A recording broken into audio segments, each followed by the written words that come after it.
He conquered the known world before the age of 33, not with rage, not with luck, with a philosophy so total it left no room for failure, retreat, or small living. Alexander the Great was not just a warrior, he was the most complete expression of human will the ancient world ever produced. And what he believed, what drove him from Macedonia to the edge of India, demands something from every man who encounters it. This is not a history lesson. This is a standard. Alexander was shaped before he ever picked up a sword. For 3 years, from the age of 13, he sat at the feet of Aristotle. Not a tutor in the ordinary sense. The greatest mind of the ancient world, teaching a boy who would reshape it. Aristotle gave him philosophy, ethics, biology, politics, and the love of excellence for its own sake. He taught Alexander that virtue was not a feeling but a practice, that greatness was not given but built, decision by decision, day by day. And from Homer's Iliad, Alexander took his soul. Achilles, the warrior who chose a short, blazing life over a long, forgettable one. Alexander slept with the Iliad under his pillow. He did not read it as myth. He read it as a personal challenge.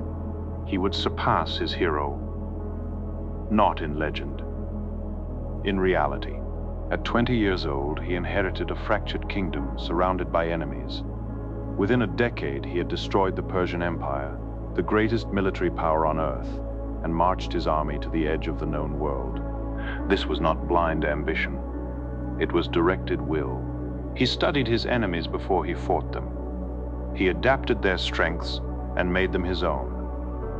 He struck with speed when others hesitated and held with discipline when others broke. Aristotle had taught him that philosophy without action is worthless.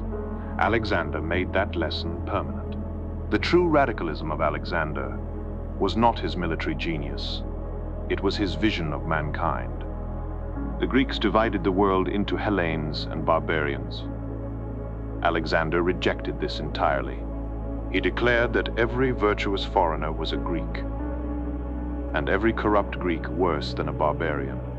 Virtue was the only measure. Not blood, not origin, not lineage. He called this homonoia, the unity of mankind under excellence. He founded cities across 3 continents where Greek thought and Eastern wisdom met and fused. He married a Bactrian princess. He encouraged his generals to do the same. He wore Persian dress when it served his purpose and Greek arms when it served another. He was not compromising. He was building something that had never existed, a world shaped not by tribe, but by standard. And then came the moment that reveals everything. At the Hyphasis River, at the edge of India, his men stopped. They had marched for 8 years. They had crossed deserts and mountain ranges. They had fought armies 10 times their size and won.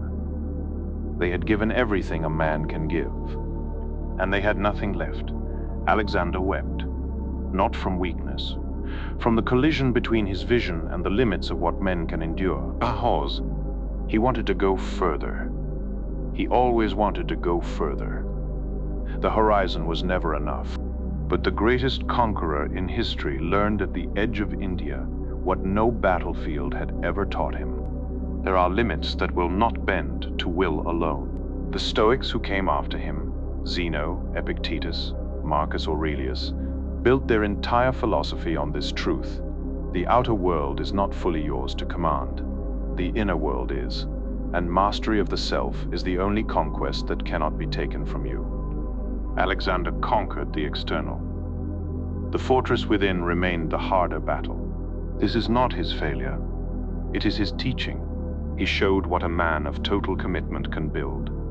And he showed where that commitment, untempered by wisdom, eventually breaks against reality. Both lessons matter. Now I want to speak to you directly. You live in an age designed to make you comfortable and small. Entertainment everywhere, distraction on demand, 1,000 voices telling you that enough is enough, that rest is wisdom, that ambition is arrogance. Alexander would not recognize this world, and he would have no patience for it. What is your India? Not a country. The thing you are not yet willing to attempt. the standard you set and then quietly lowered when it became inconvenient. The philosophy of Alexander is not about conquest for its own sake. It is about the refusal to live beneath your capacity, about building the mind and the body and the vision that your life actually deserves. Aristotle taught him. Homer inspired him. But Alexander himself decided every single day to be the kind of man history could not ignore. That decision is available to you. Make it. The sun rises unconquered. So must we. Memento mori. He died at 32. He had already lived 10 lifetimes. How are you using yours?